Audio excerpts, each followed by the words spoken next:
Chapter 1. The Untamed Horde. The air was thick with the stench of sweat, grease, and the charred remains of last night's unfortunate captives. Grukk Skullbrand stood atop a jagged outcrop of blackened rock, surveying the sea of greenskins that stretched as far as his bloodshot eyes could see. The Skullcleavers, his war band, were everything an orc boss could want: brutal, cunning when needed, and utterly loyal. Mostly because they feared him more than they feared death. Grukk let out a rumbling chuckle as he adjusted the iron helm that crowned his head. Its jagged spikes caught the pale sunlight, glinting like shards of bone. Below him, goblins scurried between lumbering trolls and towering orcs, shrieking and hissing as they delivered orders, or tried not to be stepped on. The camp was a cacophony of clashing weapons, guttural boasts, and the constant bellowing of war chants.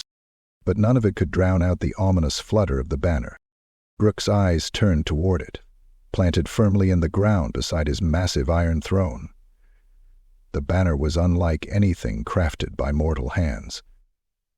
Blacker than a moonless night and stitched with crimson runes that seemed to writhe and shift when no one was looking, it emanated a foreboding aura.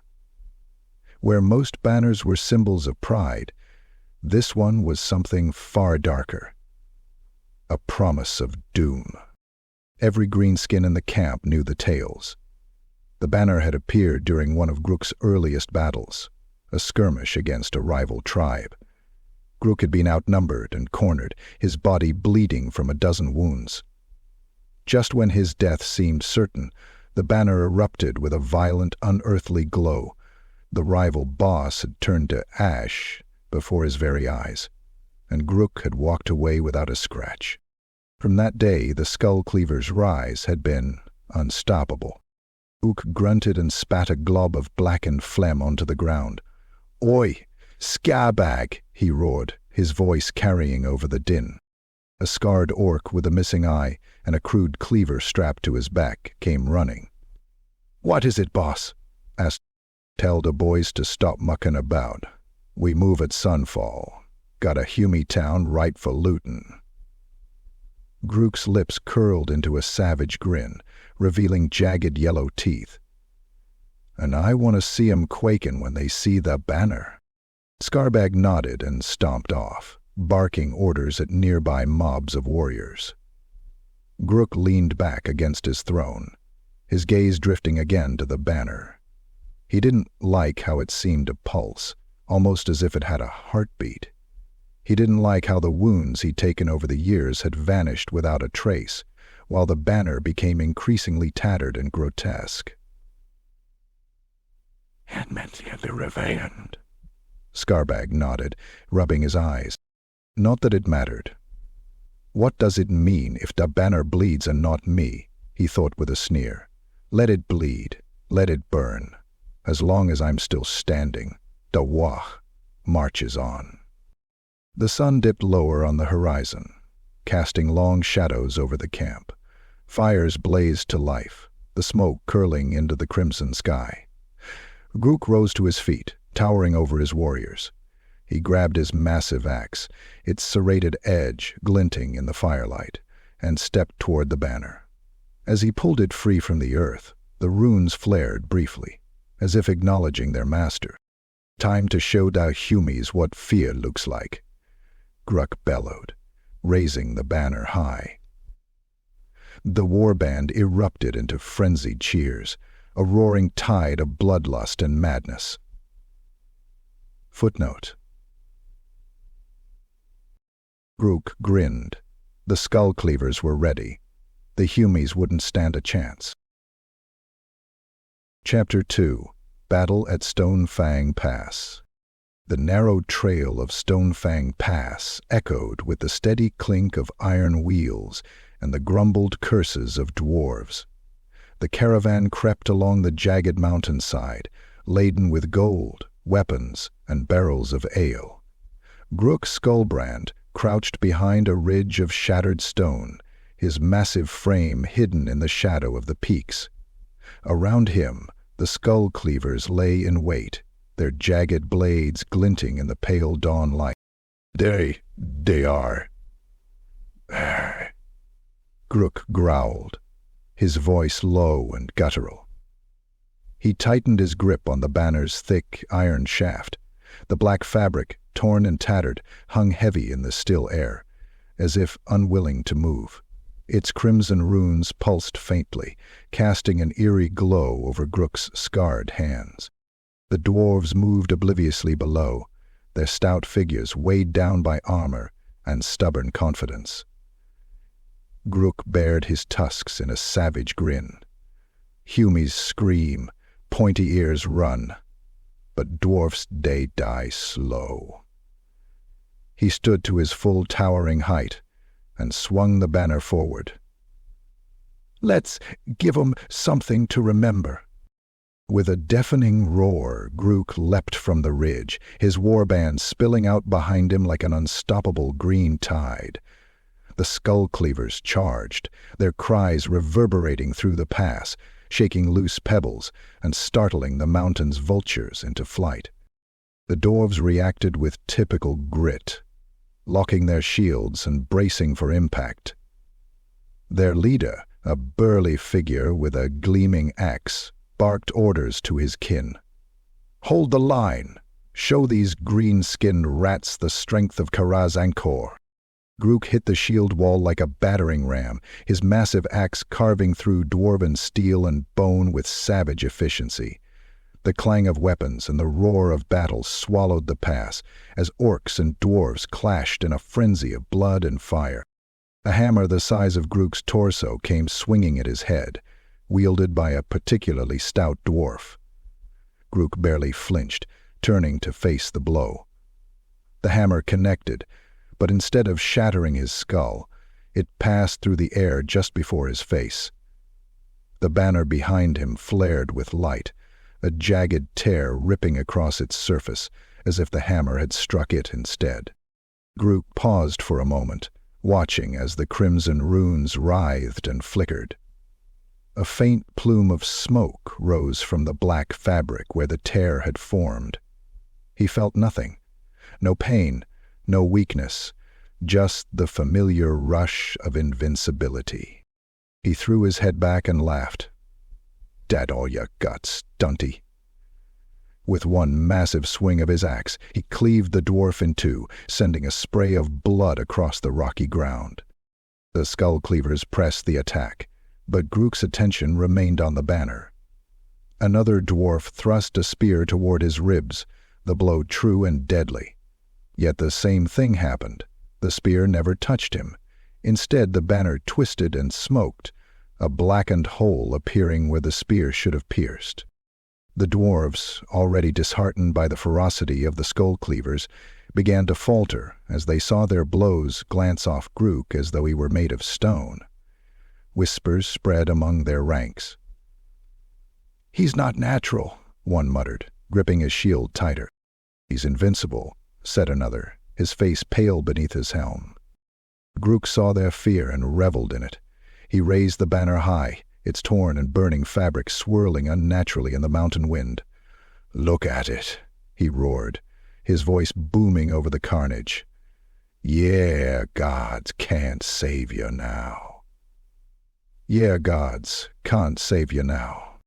The sight drove the dwarves into a panicked retreat, their once steadfast lines breaking apart as they fled back down the pass. The Skullcleavers surged forward, hacking and looting with wild abandon. Grukk stood in the center of it all, his axe dripping with gore, the banner smoldering ominously behind him. But as the last dwarf fell, Grukk glanced at the banner again. It hung more tattered than ever, the runes dimmer, their light flickering like a dying fire. For the first time, Grukk felt a faint unease gnawing at the edges of his mind. The battle was over, the caravan plundered, the dwarfs slaughtered. Victory was his. Yet the banner bore the marks of the fight in his place, growing weaker, darker, more monstrous with each passing battle. Grukk shook the thought from his head and let out a victorious bellow, rallying his warriors. Take everything that ain't nailed down. Tonight we feast. Dis Waaagh ain't stoppin' fer no stunties or no gods." The Skullcleavers roared in response, their bloodlust insatiable.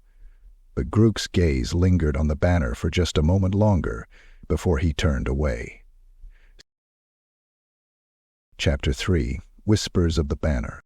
The firelight flickered in Grukk's bloodshot eyes as he sat hunched on his iron throne, gnawing on the roasted leg of some beast too mangled to identify. Around him, the Skullcleavers roared and brawled, celebrating their latest slaughter at Fang Pass. Piles of broken dwarf helms and glittering treasures were heaped in a chaotic mound at the center of the camp, trophies of a hard-won victory.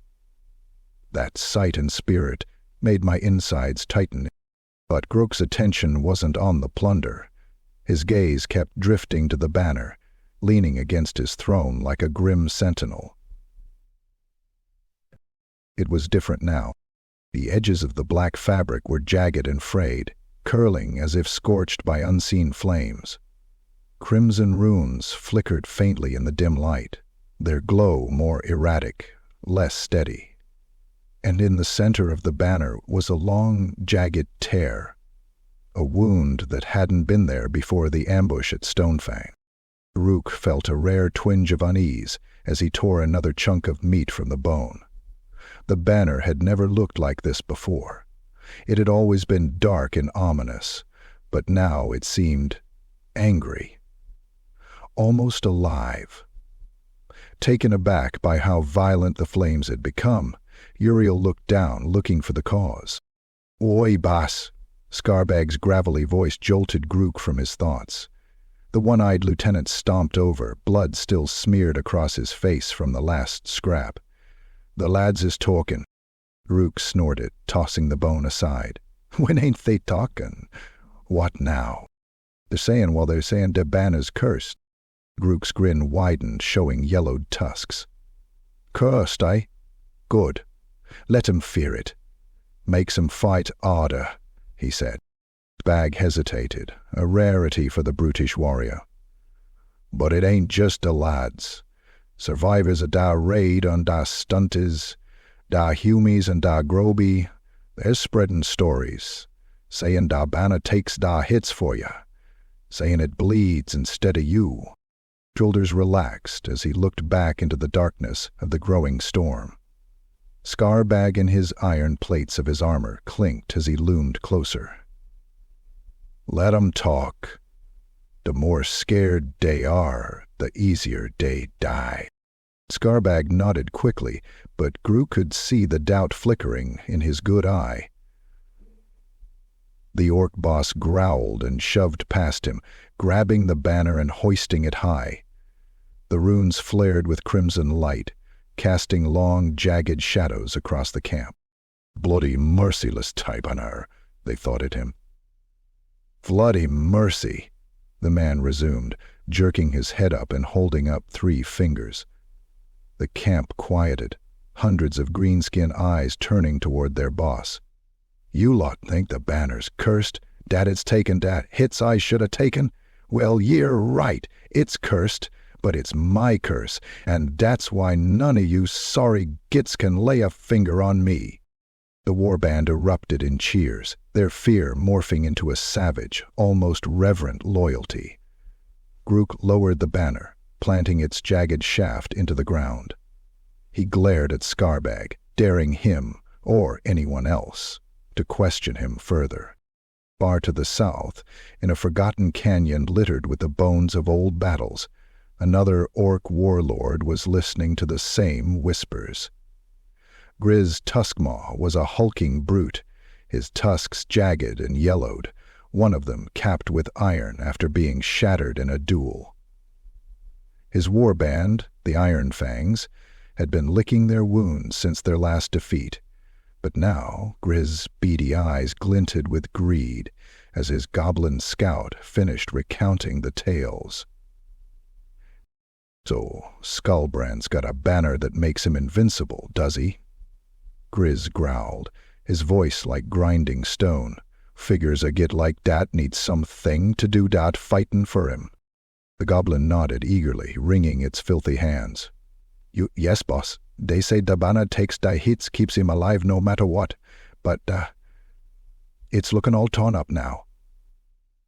The question was what the hound would do. Grizz grinned, his tusks glinting in the dim torchlight. That's good. Means it ain't invincible. Means it can be broke. He rose to his feet, towering over his mob of battered but eager warriors. Right, lads. Pack up your gear. We're going after Skullbrand.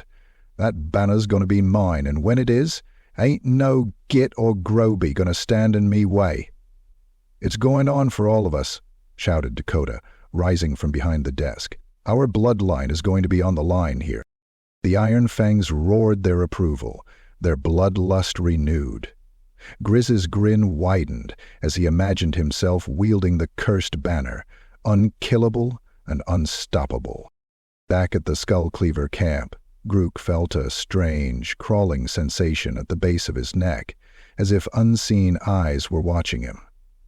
He tightened his grip on the banner, its fabric almost warm under his touch. Let 'em come, he thought with a snarl. Let the world try take what's mine. Klaus Hookhogen, major department store chain everywhere, executive shelves under thin. He started to move, but then caught sight of himself in the mirror. Klaus. He would show them all why Grukk Skullbrand was the boss. Chapter 4. Rivalry Unleashed. Andrew Wide. The air was thick with the metallic tang of blood and the sharp, acrid scent of sweat as Grukk Skullbrand stomped into the center of the makeshift arena.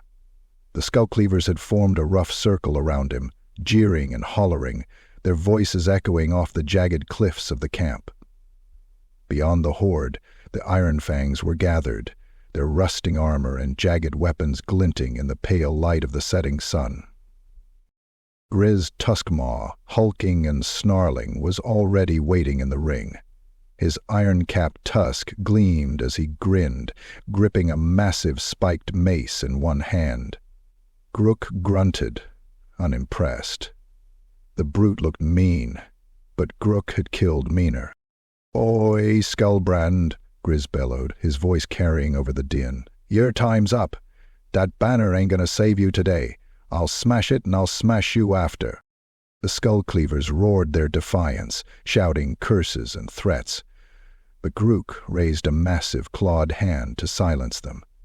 He strode forward, dragging his serrated axe along the rocky ground, the sound grating and sharp. "You want to be the boss, Grizz?"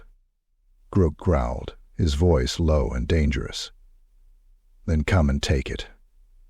But when I'm done with you, the Iron Fangs'll be wiping what's left of you off the rocks." Grizz roared, charging forward, his mace swinging in a brutal arc.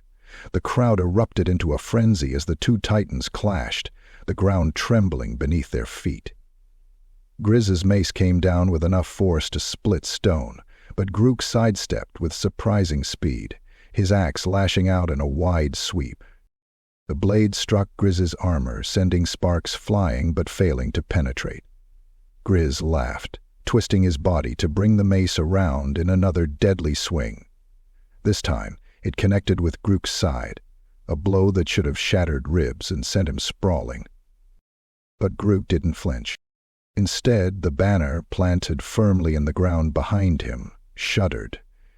Its dark fabric rippled as if caught in a phantom wind, and a jagged tear ripped through its center. Crimson runes flared with an unholy light, and the crowd fell silent as they watched the banner bleed. Thick, dark ichor dripped from the wound, hissing as it hit the ground. At first, the scene momentarily spellbound so it had no room to move, while the dark fabric rippled as if caught in a phantom wind, and the jagged tear ripped through the wound, its last outlet created by his giant shape of the banner. Grizz's grin faltered. What in Gork's name is that?"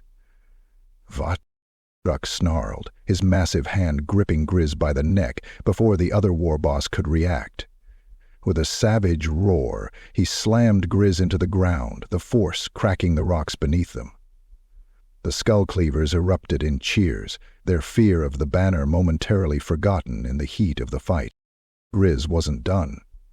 He swung his mace wildly, catching Grukk on the shoulder, but again the banner bore the brunt.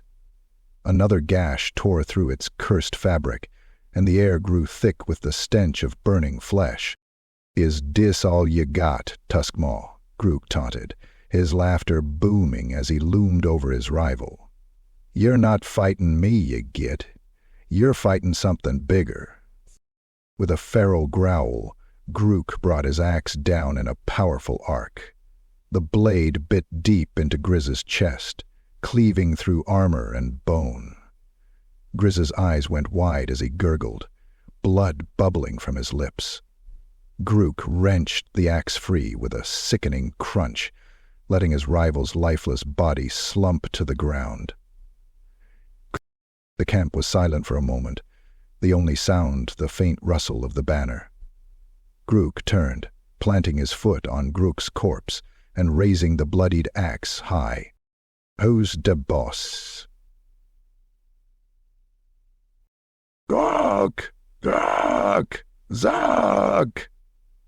The Skullcleavers and the Iron Fangs chanted his name in unison, their voices rising to a deafening crescendo. He felt as if he were in a towering frenzy until the crack diminished, revealing himself again, looking down at Kara. Grukk strode to the banner, pulling it from the ground and hoisting it high. Its scars were fresh, the runes pulsing faintly, but it still held strong. He glared out over the gathered hordes, his crimson eyes daring anyone to challenge him. "Dimbana's mine," he snarled, "and as long as it stands, so do I. Now, get back to fightin', lootin', and bashin'. We got more Waaagh to bring." "I like souks," Ezio calls it, "olive raisin sour." The greenskins roared their approval, and Grukk allowed himself a brief, savage grin. He was the boss, and no one, man, orc, or god, would take that from him. But as he turned away, he felt it again, the faint pulse of the banner, as if it had a heartbeat of its own.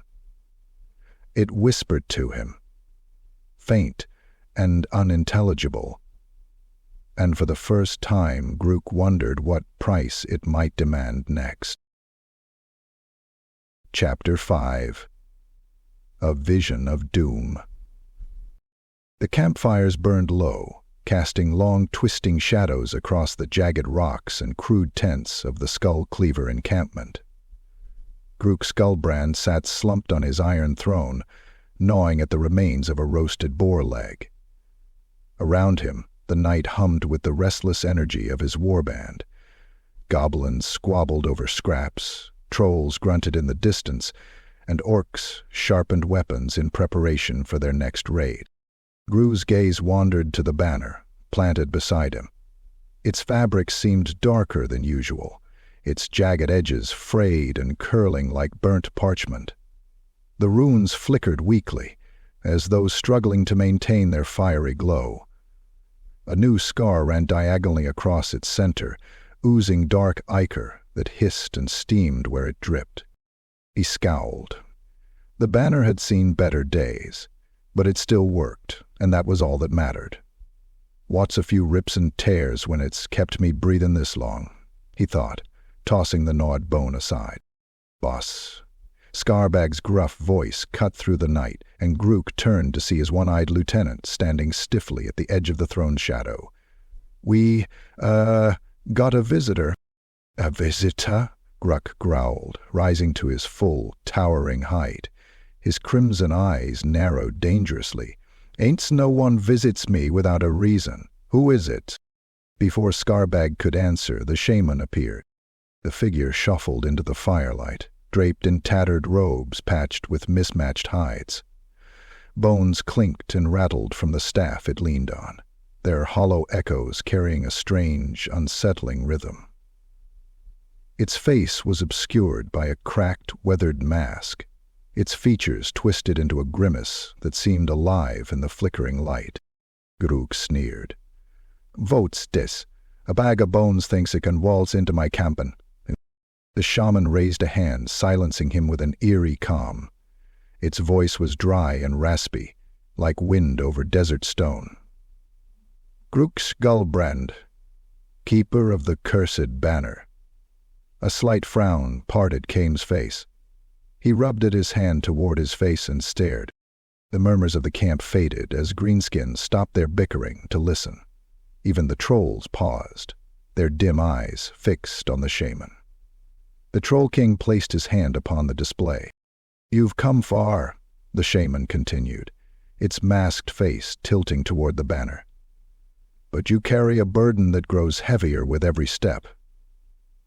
He hesitated. Grukk snorted, his lip curling in disdain. "Ain't a burden if it does the bleedin' for me." The shaman's head tilted as if amused. "Foolish orc.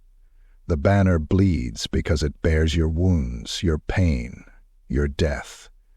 But nothing in this world is free, not even for the strong. The more you take from it, the more it takes from you." Kranian closed his eyes and regarded the shaman's wounds skeptically, wearing away before they fully healed. Grukk's grip tightened on the haft of his axe. "And what does it take, eh? I'm still heir, ain't I?" "For now," the shaman replied, its voice dropping to a low, foreboding murmur. "But the banner does not save your life. It steals it, piece by piece, battle by battle. You think yourself invincible, but in the end you will be nothing more than a shadow stitched into its fabric." A ripple of unease spread through the Skullcleavers. Grukk's crimson eyes burned as he took a menacing step forward. "You come here to spread lies, shaman. Trying to scare me own lads?" The shaman remained unmoved. "I come to warn you. Destroy the banner, Grukk Skullbrand, while you still have a life to lose." For a moment the camp was silent. Then Grukk laughed, a booming guttural sound that echoed off the cliffs. "Destroy it? Ah, you must think I'm as soft as a humie. This banner's what makes me the boss. What's a few tears and rips if it keeps me smashing every git stupid enough to get in my way?"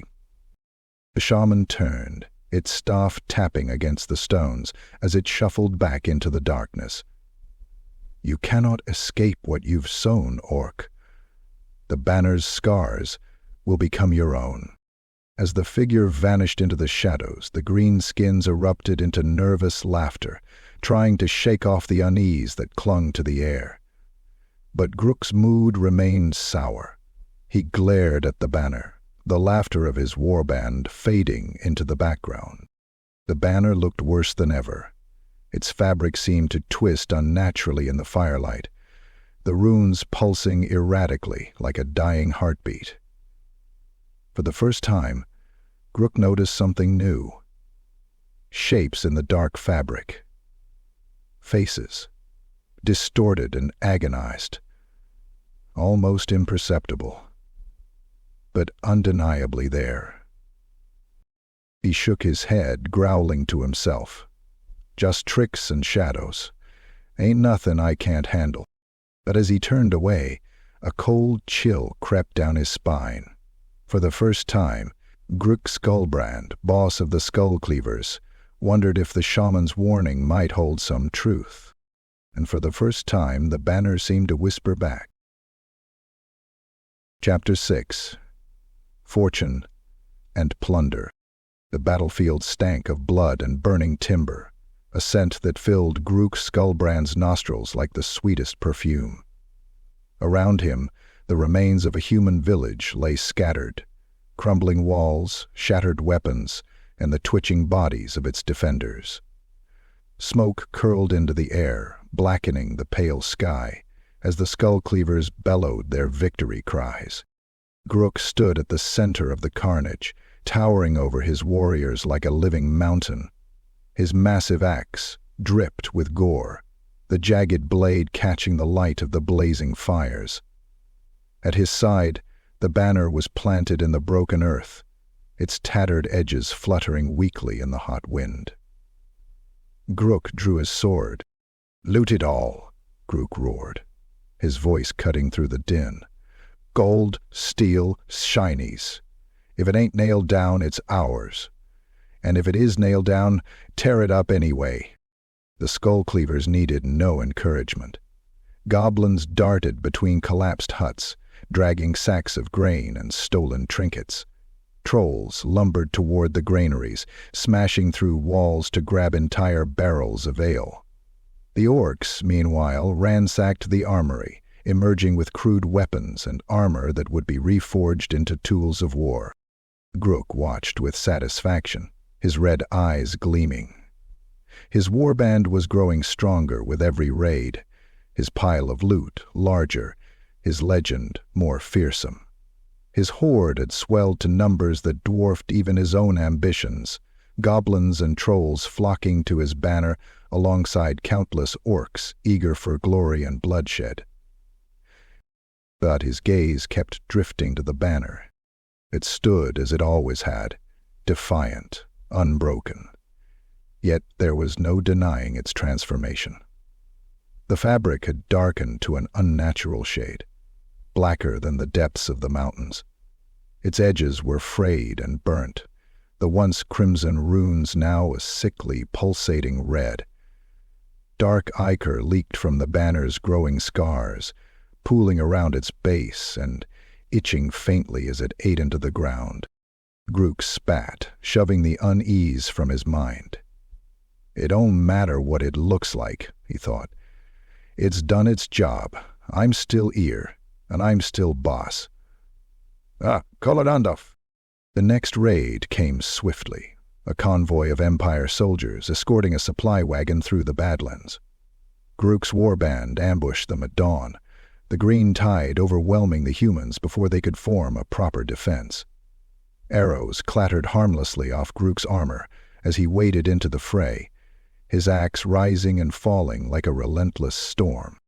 A sword bit into his side, a perfect strike straight to the gap between his plates. Grukk felt nothing but a faint warmth as the blade should have pierced flesh. Instead, the banner behind him quivered violently, another jagged tear ripping through its desecrated fabric. Dark ichor spilled from the wound, burning the rocky ground beneath it. Once the sword had been hit, Sara Otaga rushed forward to extract the weapon. The human soldier froze, staring at the banner in horror. Grukk seized the moment, swinging his axe in a brutal arc that split the man from shoulder to hip. The soldier crumpled, lifeless, as Grukk laughed and pressed forward into the melee. By the end of the day, the supply wagon was theirs. Crates of grain, barrels of ale, and sacks of silver were added to the growing treasure hoard. The Skullcleavers cheered, their spirits as high as the piles of loot that now filled their camp. But the banner was changing. Days turned into weeks, and the raids continued. A dwarven mining outpost fell next, its tunnels collapsing under the weight of troll assault. Then came a band of Kislevite scouts, their frostbitten bodies left scattered across the snow. With each victory, Grukk's army swelled, his treasure trove gleamed brighter, and his name spread like wildfire across the lands.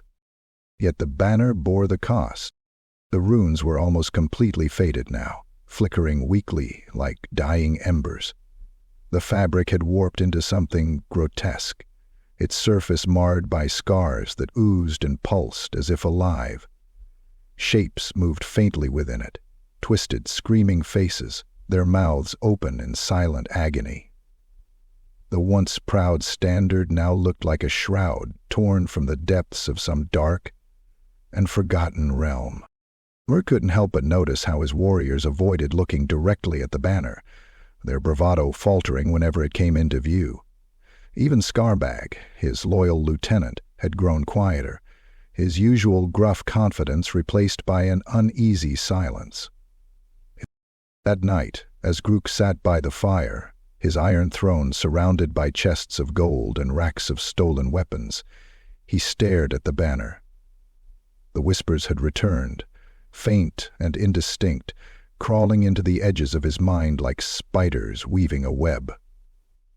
He growled, gripping his axe tighter. "The more it bleeds, the more we win," he muttered to himself. "Ain't no one gonna stop me." Before daybreak the next morning, Piers was down. The banner shifted slightly in the windless night, its surface rippling like water. Grukk glared at it, a flicker of doubt crossing his mind before he shoved it down. Victory had its price, and Grukk Skullbrand, boss of the Skullcleavers, would pay it. For now. Chapter 7. The Haunted Dream. Grukk Skullbrand sat bolt upright in his iron throne, his breath coming in ragged gasps. The embers of the campfire cast faint, flickering light over his hulking frame, glinting off the jagged spikes of his armor. His hand gripped the haft of his axe so tightly that his knuckles ached, though the pain barely registered. It was the dream again. He growled, spitting on the ground as if to rid himself of the memory. But the images clung to his mind like a parasite, his own reflection staring back at him from the banner, twisted and rotting, his tusks blackened and cracked, his skin sloughing off in chunks. He'd tried to move in the dream, to break free, but he was bound to the tattered fabric, his limbs twisted into the grotesque folds, his screams swallowed by the dark. He shuddered, though he'd never admit it. Grukk Skullbrand didn't fear nothing. Not humans, not dwarves, not even demons. But the banner was starting to get under his skin. The dream hadn't come just once. It had started after the raid on the Kislevites, a faint whisper at the edge of his consciousness. But now it was louder, clearer. Every night he saw himself trapped, his body decaying, his soul bleeding into the cursed banner. And every morning he woke to find the fabric more grotesque, the runes dimmer, the whispers louder. Grukk stomped through the camp, his mood as dark as the storm clouds gathering overhead. The Skullcleavers gave him a wide berth, their usual grins and taunts replaced by uneasy glances. Even Skarbag, his one-eyed lieutenant, hesitated before approaching. "Boss," Skarbag ventured, his voice quieter than usual. "The boys are getting restless, saying you've been acting strange." Grukk turned on him, his crimson eyes blazing. "Strange, eh? Maybe I should bash in a few heads to remind 'em what happens when you call me strange." Skarbag flinched but held his ground. "It ain't just dat boys, boss. We all seen it. You been staring at that banner like it's talking to you." Grukk's grip on his axe tightened, and for a moment it seemed he might swing. Instead, he leaned in close, his voice low and dangerous. "You think I care what da boys think? Dat banner is what makes me da boss. It's why I'm still standing, and if you or anyone else thinks different, I'll plant your head on a spike right next to da humans we crushed last week." Skarbag hesitated, then nodded. "Understood, boss." "Good," Grukk snarled, shoving past him. That night, the dream came again, worse than before. Grukk found himself in the heart of a black void, the only light coming from the banner. Its tattered edges writhed like the limbs of some monstrous beast, the fabric alive with faces that screamed silently from within.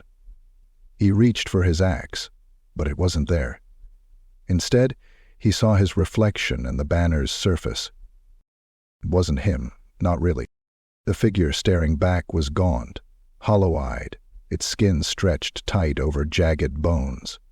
Patches of green flesh peeled away, revealing blackened muscle and rotting sinew beneath. The crimson runes of the banner were carved into its chest, glowing faintly, as if mocking him. "You're not the boss," the reflection hissed, its voice a warped version of his own.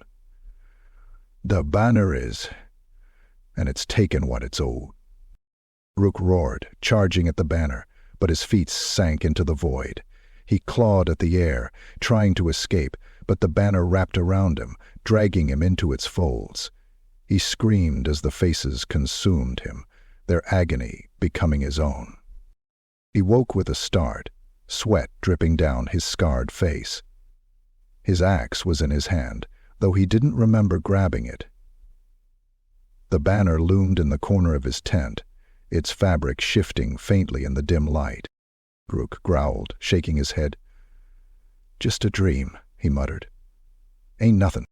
But when he stepped out of his tent, he saw the way the Skullcleavers looked at him. Their usual jeers were quieter, their gazes darting toward the banner with unease. Even Skarbag avoided his eyes. Grukk felt the weight of their fear, and it only fed his anger. "Get back to work," he bellowed. "Sharpen your blades. Fix your gear. We march at dawn." The greenskins scrambled to obey, but the mutters didn't stop. Grukk heard them in the whispers of the wind, in the rustle of the banner.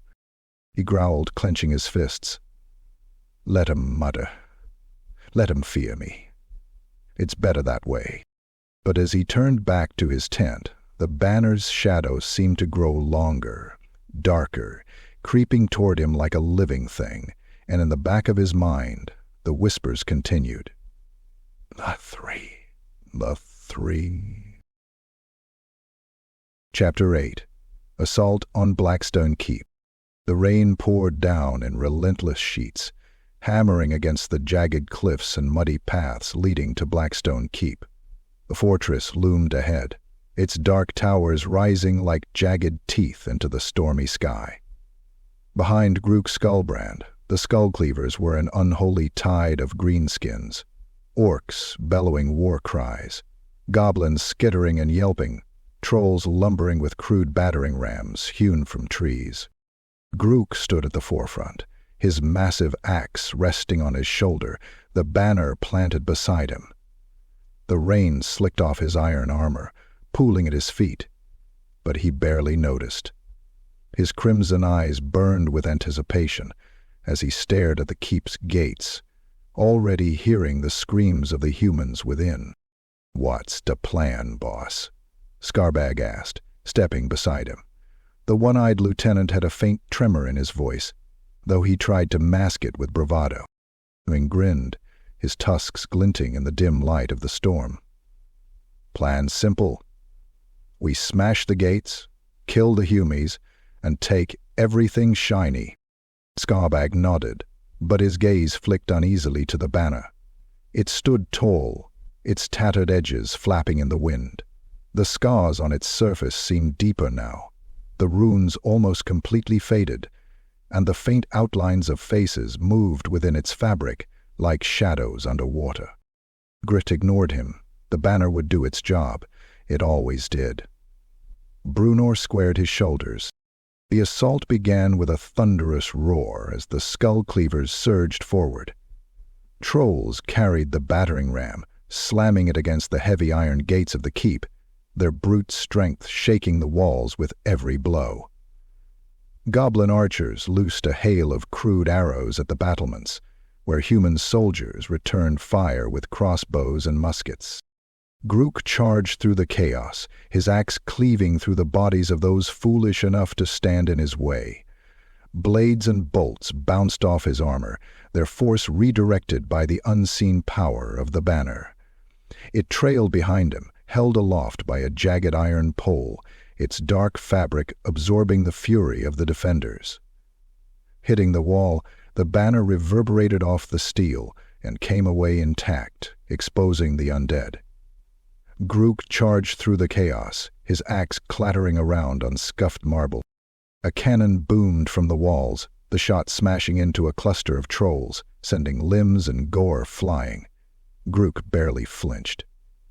He barreled toward the gates, his bellowing roar drowning out the storm as he swung his axe into the iron, denting it with each devastating blow. Finally, the gates gave way with a deafening crash. The Skullcleavers poured into the courtyard, their savage cries echoing off the stone walls. Grukk led the charge, cutting down soldiers left and right, his laughter booming like thunder. But then it happened. From the battlements, a human knight in gleaming plate raised a massive, ornate warhammer. A faint golden light surrounded him, and his voice rang out over the battlefield. "Theribus for Waaagh, Knight. By Sigmar's will, you will fall." The knight leapt from the battlements, his warhammer crackling with divine energy as he plummeted toward Grukk. The blow came faster than any orc could react, aimed squarely at Grukk's head. Grukk braced for impact, but instead of meeting his flesh, the warhammer struck the banner. A brilliant flash of light erupted from the collision, blinding greenskins and humans alike. The banner trembled violently, its dark fabric rippling as if caught in an otherworldly storm. A deafening, guttural scream filled the air, not from any living throat, but from the banner itself. When the light faded, the banner was still standing, though it was no longer the same. The fabric was torn nearly in two, the runes completely extinguished. A ghastly face was now etched into its surface, a grotesque, screaming visage, twisted in eternal agony. Its eyes glowed faintly, staring out at the battlefield with an unnatural, malevolent intelligence. The Skullcleavers fell silent, their bloodlust giving way to unease. Even the humans hesitated, their weapons trembling in their hands as they stared at the cursed standard. Grukk, however, stood tall. He tore the banner from the ground, hoisting it high. Its weight was heavier now, almost unbearable, but he refused to falter. Seated, he roared, his voice cutting through the fear. "Downey's tried to stop me, and he couldn't. Da banner's stronger than ever, and so am I. Now get back to fightin'." The Skullcleavers roared their approval, their fear turning to savage fervor. The battle resumed with even greater intensity, the greenskins overwhelming the remaining defenders. By nightfall, Blackstone Keep was theirs. Later, as the Skullcleavers looted the keep and celebrated their victory, Grukk sat alone in the throne room. The banner was planted beside him, its grotesque face staring at him with an unblinking gaze. He could hear its whispers now, clearer than ever. "You are mine," it seemed to say. "Your victories are mine. Your soul is mine." Grukk growled, shaking his head. "Shut it. You're just a bit of cloth." But as he looked into the banner's twisted face, he couldn't shake the feeling that it was smiling. For the first time, Grukk Skullbrand wondered if his invincibility had cost him more than he realized. Chapter 9. Seeds of Rebellion. Grukk Skullbrand stomped through the muddy clearing at the center of the Skullcleaver camp, his iron boots leaving deep, jagged impressions in the earth. Around him, his warriors bustled with activity, sharpening weapons, roasting stolen livestock, and bickering over spoils. But the usual boisterous energy of the camp felt off. It wasn't the same wild chaos that Grukk had thrived in for years. It was quieter, darker, as if the greenskins were trying to avoid notice. Grukk's crimson eyes darted to a cluster of orcs gathered near a battered wagon. They weren't fighting or laughing, just muttering among themselves, their heads low. Grukk snarled, baring his jagged tusks. He strode over, and the ground seemed to tremble beneath his massive frame. "Aye? Oh!" he bellowed, his voice like a thunderclap. The orcs froze, their beady eyes darting toward him. "What's all this whispering about, eh? Got something to say? Say it to me face." The largest of the group, an orc named Drog, stepped forward, his posture defiant but wary. "It's about our banner, boss. Some Odar lads think it's pretty damn class spoiling their redness, like doing chopsticks." Drog use. The words hung in the air like a challenge. Grukk's grip tightened on the haft of his axe, his knuckles cracking. "Cursed? What kind o' zoggin' nonsense is that?" Drog hesitated, glancing at the others before speaking. "De banner. It ain't right. It's got faces in it now, boss. Faces screamin'. And it whispers when it shouldn't. De lads is sayin' it ain't just taking your hits, it's taking something else." Grukk took a menacing step forward, towering over Drog.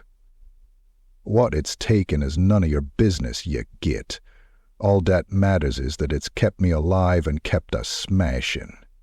You think you'd be standing here now if it weren't for me and my banner?" Drog didn't flinch, but his jaw tightened. "Maybe, but da boys is scared, boss, and scared boys don't fight so good." A desperate-looking Cruz raised his hand at the corpse and shouted, "Leave your white fucking boy alone!" The tension was palpable. Grukk's crimson eyes burned like embers as he loomed over Drog, his muscles coiled like a predator about to strike. But instead of swinging his axe, he laughed, a deep guttural sound that sent a shiver through the camp. "Scared, are they?" he said, his grin feral. "Well, I'll show him what happens to lads what don't trust a boss." Later that night, the camp was quieter than ever. A bonfire roared in the center, its flames casting long shadows over the greenskins gathered around it.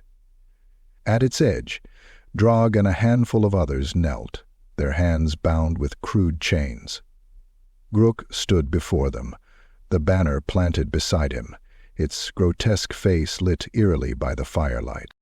"Listen up," Grukk roared, his voice carrying over the crackling flames and murmuring crowd. "You lot think the banner's cursed, think it's the reason for your bad dreams and jittery knees. Well, maybe it is, maybe it's cursed, and maybe it ain't. But here's the thing, dat banner's mine. And as long as it's mine, I'm the boss." The crowd muttered uneasily, their gazes darting between the prisoners and the banner. Grukk stepped closer to Drog, his axe glinting in the firelight. "And when someone questions me or my banner, they ain't just questioning the Waaagh. They are questioning all of you." Without another word, Grukk swung his axe. Grukk's head hit the ground with a dull thud, his body collapsing moments later. The crowd gasped, some cheering nervously while others shifted uncomfortably. Grukk pointed the bloodied axe at the remaining prisoners. "This is what happens when you doubt the boss. So, any more questions about the banner?" The remaining prisoners shook their heads frantically, their fear palpable. Grukk laughed again, planting his axe in the ground beside the banner. "Good. Now get back to work. We march at first light." As the crowd dispersed, Grukk sat by the fire, the banner looming beside him. Its surface seemed darker than ever, the grotesque face etched into it grinning faintly. The whispers had grown louder since the execution, their words clearer, more insistent. "Fine," they hissed. "They fear you. They hate you. But we are with you." Grukk growled, shaking his head. "Shut it. I don't need no whispers telling me how to run my Waaagh." But the whispers didn't stop, and Grukk couldn't shake the feeling that the banner's face was staring at him, its eyes boring into his soul. The Skullcleavers might still follow him, but something had shifted. The camp wasn't just afraid of the banner anymore. They were afraid of him. And Grukk Skullbrand, boss of the Skullcleavers, couldn't decide if that made him stronger or more alone than ever. Chapter 10. The Road to Madness. Grukk Skullbrand sat alone in his war tent, hunched over the battered wooden table that served as his makeshift throne. The heavy iron plates of his armor felt suffocating, pressing against his massive frame as if the weight of the world itself bore down on him. In the dim light of a flickering lantern, the banner loomed at his side, planted firmly in the hard-packed dirt. It had changed again. The tattered fabric, once only dark and scarred, now writhed as though alive. The faces etched into it were more distinct, their twisted mouths frozen in perpetual screams. Their eyes, if they could still be called eyes, seemed to follow Grukk wherever he moved, glowing faintly with an unnatural light. The runes, once dim and dying, now flared sporadically, pulsing in time with the whispers that never ceased. Grukk rubbed his temples with a clawed hand, his crimson eyes bloodshot and wild. The whispers had grown louder in recent days, their hissing voices merging into a cacophony of demands, accusations, and promises. "Waaagh, go on!" "Kill 'em," they hissed. "They don't believe in you. They want to take what's yours." According to a self-help test, he slammed his fist against the table, splintering the wood. "Shut it!" he roared, his voice echoing in the empty tent. "I'm the boss. Not you. Not anyone." The cry was the first ever heard within a tent full of Salva guards. But the whispers didn't stop. Outside, the Skullcleavers were restless. The once proud warband had become a fractured, uneasy mob. Fights broke out more often now, not over spoils or pride, but out of sheer desperation. Even Skarbag, his one-eyed lieutenant, kept his distance, muttering to the others in hushed tone. Grukk didn't care. Let him mutter. Let him fear. Fear made them fight harder. When the shaman returned, everything changed. It was during the dead of night. The camp silent except for the occasional grunt of a sleeping troll or the crackle of a dying fire. Grukk had stepped out of his tent, his axe resting on his shoulder, the banner trailing behind him like a shadow. He prowled through the camp, his bloodshot eyes scanning the darkness. "Nah! Nah, nah, nah!" An appeal. That's when he saw it. The shaman stood at the edge of the camp, its hunched figure illuminated by the pale light of the moon. Its staff, crowned with clinking bones, cast long, jagged shadows as it raised a hand to beckon him forward. Grukk snarled and stomped toward the figure, his axe ready. "You again. What do you want, shaman? Come to spread more lies about me, banner?" The shaman didn't flinch, its masked face tilting toward the banner. "You've seen it, haven't you?" It rasped, its voice dry as sand. The faces, the whispers. The banner is no longer a tool. It is a master. Grukk spat on the ground. "It's my banner. I'm da boss. Ain't nothing or no one tellin' me what to do." The shaman's voice was calm, almost pitying. "The banner's power is not yours, Orc. It was never yours. It takes what it wishes. Your pain, your victories, your life. It feeds on you." Grukk growled, his massive frame looming over the smaller figure. "And what do you reckon I should do, eh? Give it up? Let it go and get myself killed in the next scrap?" The shaman's staff struck the ground, its voice rising with a sudden force. "Destroy it, Grukk Skullbrand, before it destroys you, before it destroys everything you've built." Grukk's laughter was sharp and guttural, echoing across the camp. "Destroy it? It's the reason I'm still here. It's the reason the Skullcleavers follow me. You want me to give all that up, shaman? You must be daft." The shaman shook his head slowly. "You are already lost, Orc. But if you destroy the banner, you may save what little remains." The banner behind Grukk seemed to pulse, its grotesque face twisting into a sneer. The whispers grew louder, clearer, urging him on. She lies. She fears you. Kill her. Show them all. Grukk raised his axe, his crimson eyes blazing. For a moment he stood frozen, the weight of the decision pressing down on him. The shaman's masked face remained calm, unyielding. Finally, with a guttural snarl, Grukk lowered the axe. "Get out of me camp, shaman. Next time I see ya, I'll make sure it's the last." The shaman lingered for a moment before turning and disappearing into the shadows. The whispers quieted, though their presence lingered like a bitter taste in the back of Grukk's throat. When they were gone, as the night deepened, Grukk returned to his tent, the banner standing watch beside him. He glared at its grotesque face, the runes pulsing faintly in the darkness. "You ain't taken me," he growled, his voice low. "You ain't taken none of it." But as he lay down to sleep, the whispers resumed, louder and more insistent than ever, and in his dreams he saw himself again, decaying, screaming, trapped within the banner's cursed folds. And this time he wasn't sure he could escape. Chapter 11. Walk of the Dam. The Skullcleavers gathered in the great basin beneath the jagged cliffs of the Badlands, a teeming mass of greenskins bristling with crude weapons and blind fury. Orcs bellowed war chants, their voices blending into a thunderous roar. Goblins skittered nervously at the edges of the horde, prodding lumbering trolls and tightening the straps on ramshackle catapults. The camp was alive with a chaotic energy that promised nothing less than total destruction. At the heart of it all stood Grukk Skullbrand, towering above the horde on a rocky dais.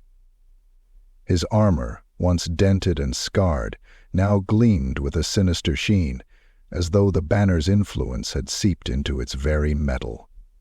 His crimson eyes burned brighter than ever, and his jagged tusks curled upward in a savage grin. Behind him, the banner swayed in the windless air, its grotesque face grinning wickedly. The scars and tears in its fabric pulsed faintly, the faces within its folds shifting and writhing as though alive. The whispers had grown louder, clearer, filling Grukk's mind with a constant, insidious chorus. Burn them, break them, kill them all. Grukk raised his massive axe high, the blood-stained blade glinting in the light of the fires that dotted the camp. The roar of the horde quieted, all eyes turning toward their boss. "Lads," Grukk bellowed, his voice booming like thunder across the basin. "We've bashed the stunties, we've smashed the humies, but now it's time for something bigger." The horde erupted into cheers, but Grukk raised a clawed hand, silencing them. "The Empire thinks it's safe behind its walls," he growled. "It thinks its knights and cannons can keep us out, but they ain't never faced a wire like ours.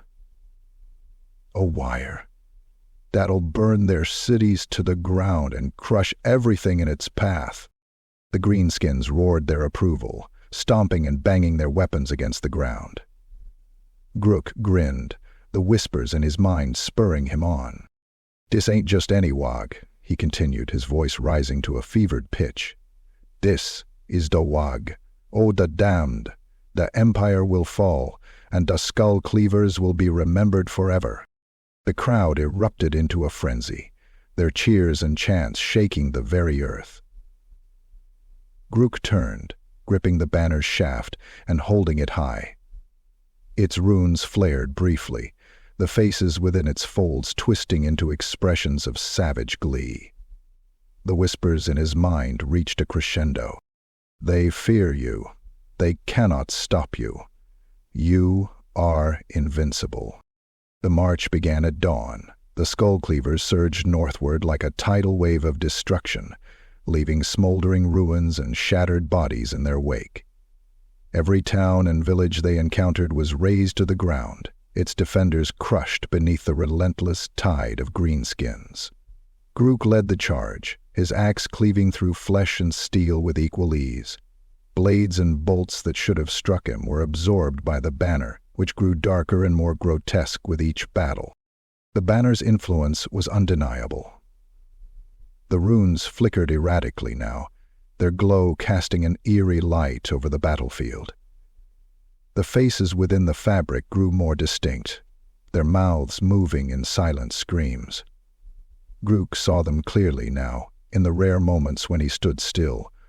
Twisted, agonized faces that sometimes looked disturbingly familiar. But he didn't care. The voices in his mind drowned out any doubts. Let the clock tick. Push on. Take more. Destroy everything. As the Waaagh pushed deeper into the Empire, the resistance grew fiercer. Imperial armies rallied, their knights and handgunners forming disciplined lines against the chaotic tide. Cannons roared, cutting swathes through the greenskin horde. But no matter how many greenskins fell, the Skullcleavers pressed on, their bloodlust unyielding. Grukk's delusions of invincibility only grew. He stormed through the Empire's forces like a force of nature, his laughter booming over the chaos. The banner trailed behind him, absorbing the blows of swords and musket balls alike. Each strike against the banner left a new scar, a new tear, and yet it never fell. Waagh's new scar stepped forward and bent down, having the same Grukk's delusions as invincibility, only grown. She wraps a hand around the other man's shoulders, rousing him from his thoughts. During one particularly brutal battle, an Imperial captain confronted Grukk, his sword glowing with holy light. The man's eyes burned with righteous fury as he charged, his blade aimed for Grukk's heart. The strike never landed. The banner shuddered violently, its runes blazing with an unholy light. A massive tear ripped through its center, and a deafening, otherworldly scream filled the air. The captain froze, his face contorted in horror as he stared at the banner's grotesque visage. In a single swing, Grukk cleaved him in two, his laughter echoing across the battlefield. That night, as the Skullcleavers celebrated their latest victory, Grukk stood alone at the edge of the camp. The banner stood beside him, its fabric twisting and writhing as if alive. The faces within it seemed to sneer at him now, their whispers more insistent than ever. "You are ours," they hissed. "You have always been ours." Grukk growled, shaking his head. "I'm the boss, not you, not anyone." The banner seemed to laugh, its runes flickering in mockery. For a moment, Grukk felt a flicker of doubt, a faint, nagging thought that perhaps the shaman had been right. But he shoved it aside, gripping the banner tightly. "Tomorrow," he muttered, his crimson eyes narrowing. "Tomorrow we take Middenheim, and after that, all of the Empire." As the camp settled into restless sleep, the whispers in Grukk's mind grew louder, urging him onward, and deep within the banner, the faces continued to scream. The oracle of hell let out a last curse at the faces, and the banner flashed, and the oracle drew back. Chapter 12. The Broken Alliance. The Skullcleaver's camp sprawled across the charred remains of a conquered village, its crude tents and jagged fortifications rising like a tumor against the scarred earth. Fires crackled in iron pits, casting flickering light over the sea of greenskins. The air was thick with the acrid stench of sweat, blood, and smoldering wood. Grukk Skullbrand sat on his makeshift throne, an iron monstrosity cobbled together from shattered weapons and battered shields. The banner loomed behind him, its grotesque face glowing faintly in the dim light. The whispers in his mind were louder than ever, their incessant hiss twisting his thoughts and sharpening his temper. "More, take more. They betray you, kill them all." Grukk growled low in his throat, gripping his axe tighter. The voices had been growing stronger since the raid on Blackstone Keep, their influence creeping into every corner of his mind. And now they were proving right. Skullbrand, his one-eyed lieutenant, stood before him, shifting uneasily under Grukk's piercing glare. Around them, a handful of green-skinned warbosses gathered, hulking orcs and wiry goblin leaders who had pledged their forces to Grukk's Waaagh months ago. But the tension in the room was palpable, and the muttered conversations among the bosses only fueled Grukk's growing paranoia.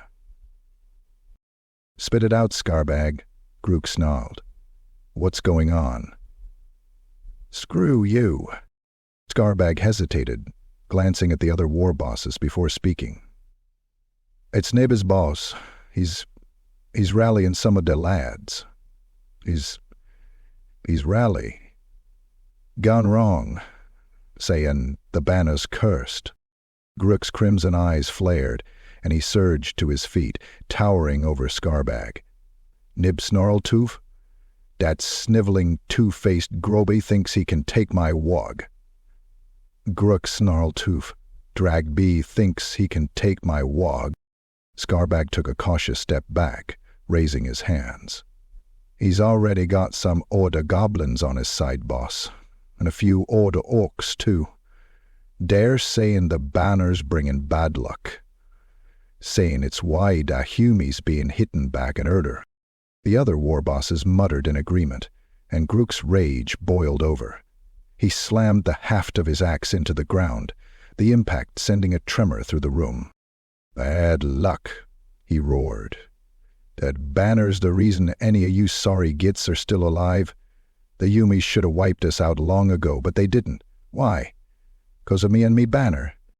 The war bosses exchanged uneasy glances, but none dared challenge him outright. Grukk's crimson eyes burned as he stepped closer, his voice dropping to a dangerous growl. "Let me make one thing clear. Anyone what thinks they can lead my Waaagh is gonna end up like dat grobby runt, dead." That night, the camp buzzed with tension. Rumors spread like wildfire, whispers of Nib Snarltooth rallying deserters to his side. The cunning goblin warlord had always been ambitious, but few had thought he'd dare challenge Grukk. Now it seemed he'd done exactly that, gathering a growing force of goblins, trolls, and even a handful of orcs, who had grown disillusioned with the Waaagh of the damned. Grukk prowled the camp, his massive frame casting a long shadow that sent goblins scurrying out of his path. His grip on the banner's shaft tightened with every step, the fabric writhing faintly under his touch. The whispers in his mind grew sharper, more urgent. Kill them, crush them. Betrayal cannot be tolerated.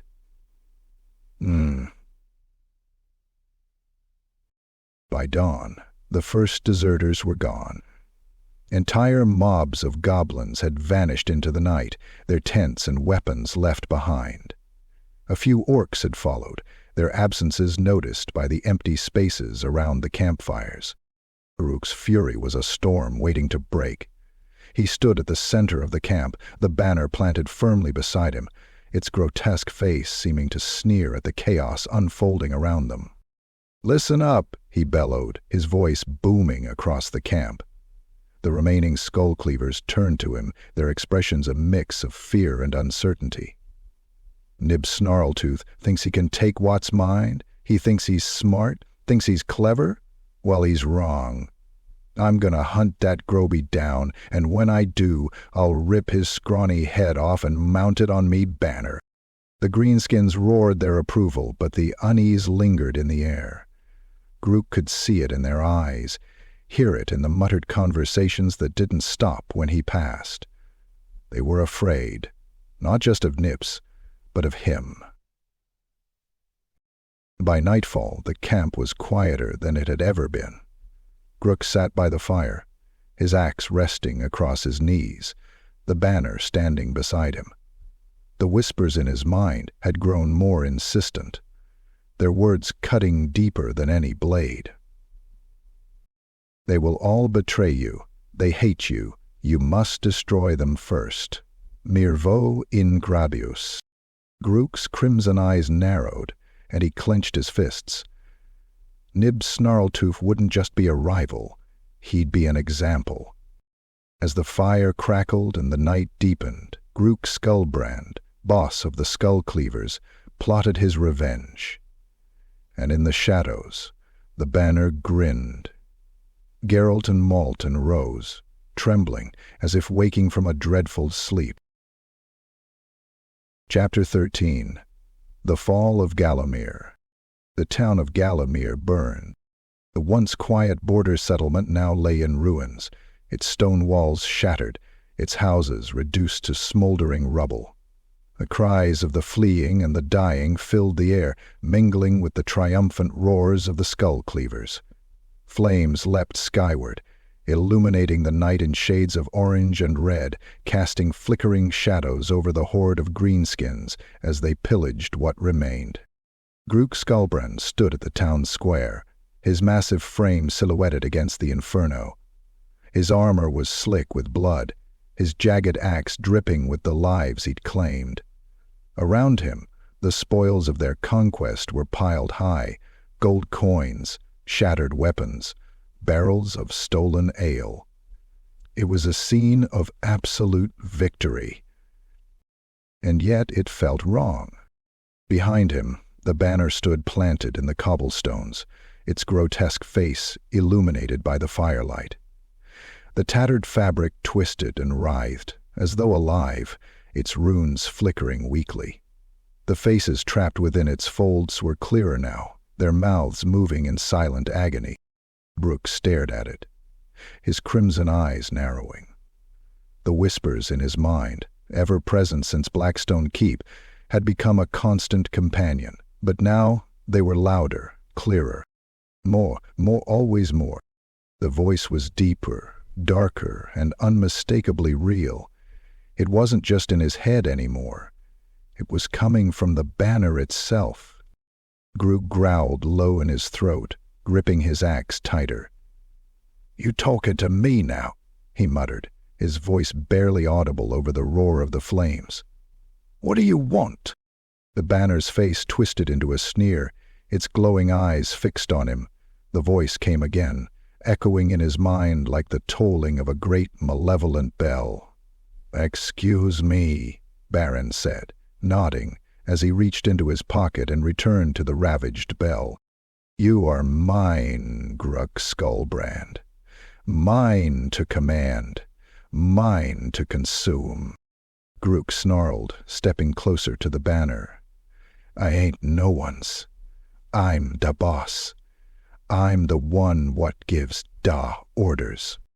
The banner's laughter was low and mocking, its fabric rippling as if caught in an unseen wind. "You think you lead this war? You think they follow you? Foolish orc. They follow me. They follow my power. Without me, you are nothing." Grukk roared in defiance, raising his axe as though to strike the banner. But he froze, his muscles locking up as the whispers rose to a deafening crescendo. The faces within the banner's folds seemed to shriek silently, their distorted forms writhing and twisting. "Strike me down and you strike yourself," the voice hissed. "You cannot escape me. You will never escape me."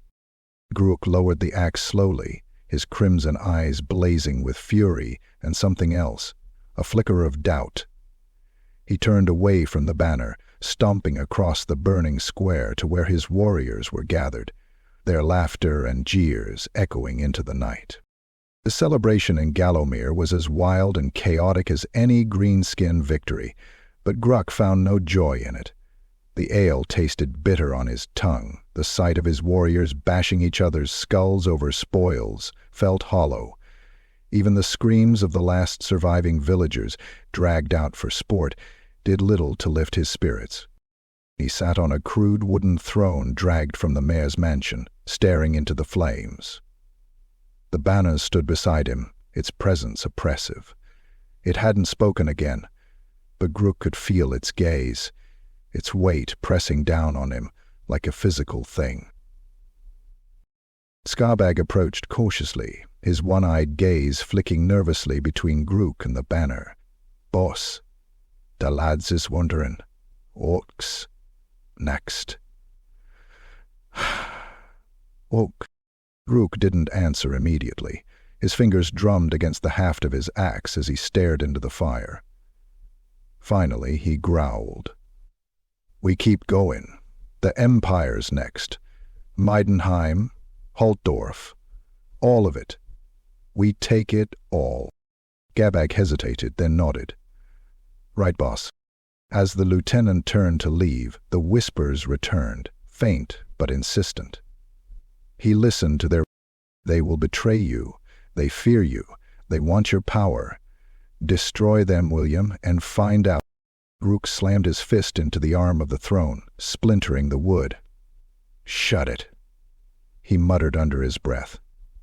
"You don't know nothing." But even as he said it, he couldn't shake the feeling that the banner was right. As the night wore on and the fires burned low, Grukk found himself standing before the banner once again.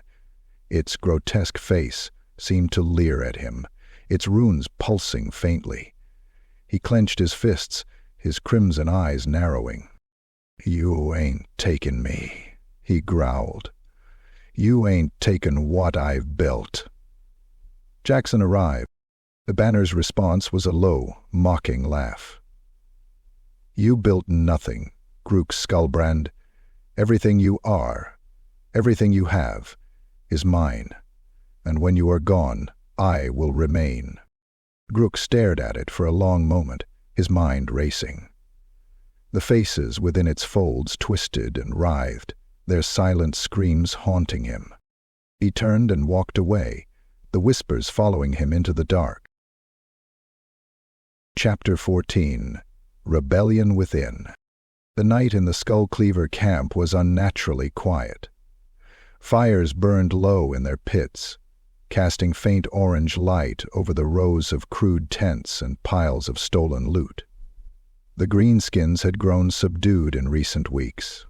Fear of Grukk Skullbrand and his cursed banner hung over them like a storm cloud.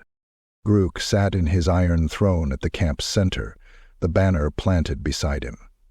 Its twisted face loomed in the firelight, its glowing eyes casting flickering shadows over the ground. The whispers had grown quieter for once, retreating into the edges of his mind, like predators waiting to strike. He gnawed on a bone, his crimson eyes scanning the camp. Skullbrand had been unusually quiet lately, and several key warriors, those who had been loudest in their devotion, were nowhere to be seen. Grukk didn't need the whispers to tell him something was wrong. "They think they can take me," he muttered, his voice low and venomous. "Let 'em try." It happened in the dead of night. Grukk had just leaned back in his throne, his axe resting across his knees, when the first blade came down. A shadow loomed behind him, its silhouette flickering against the firelight. The assassin, a wiry orc, struck with a jagged dagger aimed directly at Grukk's neck. The blade never landed. The banner quivered violently, its runes flaring with crimson light. The fabric twisted, a jagged tear ripping across its surface. The orc's blade froze mid-strike, as if caught in an invisible vice. His expression twisted in confusion and terror as the banner's grotesque face turned toward him, its glowing eyes narrowing. Grukk roared, springing to his feet with the speed of a predator. His massive hand shot out, grabbing the assassin by the throat and hoisting him into the air. "Ya think ya can kill me?" Grukk snarled, his voice booming across the camp. "I'm Grukk Skullbrand. I'm invincible." The camp erupted into chaos as more figures emerged from the shadows. A small group of orcs and goblins charged toward Grukk, their weapons gleaming in the firelight. They shouted curses, calling him a tyrant, a fool, a cursed wretch unfit to lead.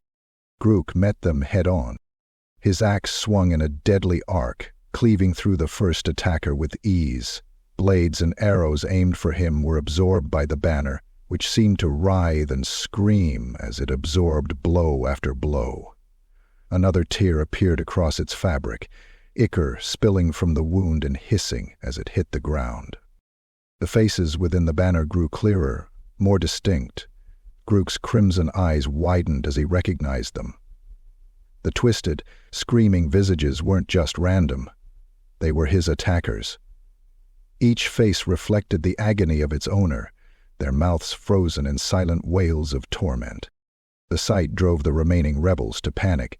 Some turned and fled, but Grukk showed no mercy.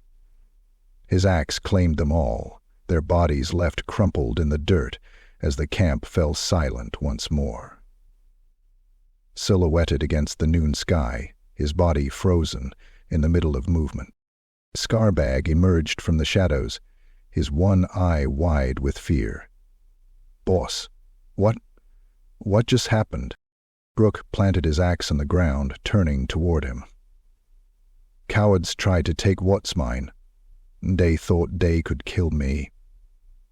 "But da banner!" He gestured toward the cursed standard, now hanging limply, its scars deeper than ever. "Da banner! Showed 'em who's boss. Daonna say it works." Skullbrand's gaze flicked to the banner, his face pale. The grotesque images of the rebels were still visible within its folds, their expressions of agony burned into the fabric. It took 'em," he whispered. Grukk grinned, though it didn't reach his eyes.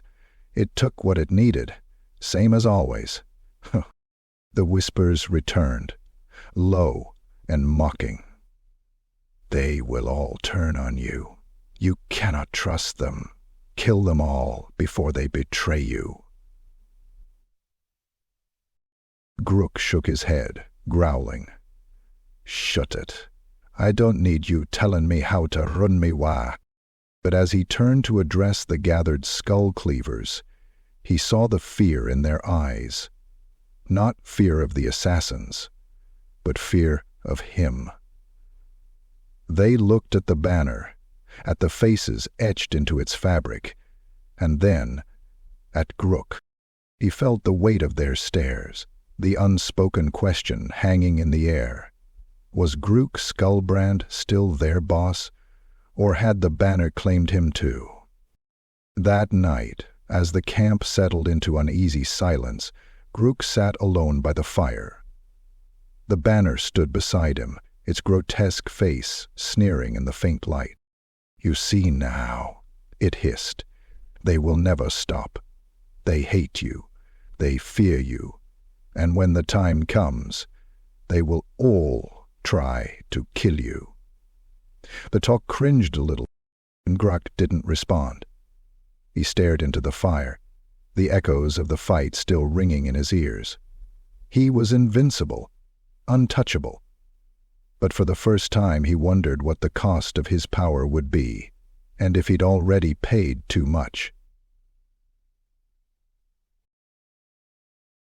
Chapter 15. The Return of the Shaman. The fires of the Skullcleaver camp burned low, their embers casting faint, dying light over the jagged rocks and crude tents. The greenskins had grown quieter in the days since the rebellion, their usual brawls and boasts replaced by furtive glances and murmured conversations. Grukk Skullbrand felt the weight of their unease, though he refused to let it show. "Let 'em fear me," he thought. "Fear keeps 'em in line." He sat on his iron throne, the banner planted beside him. The cursed standard loomed like a sentinel, its grotesque face illuminated by the faint glow of its runes.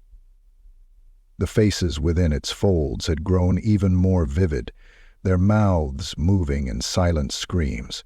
The whispers had become relentless, a constant drone that gnawed at the edges of Grukk's mind. "You are alone," they hissed. "You are ours." Grukk clenched his fists, his crimson eyes narrowing. "I ain't no one's," he growled under his breath. "Not yours.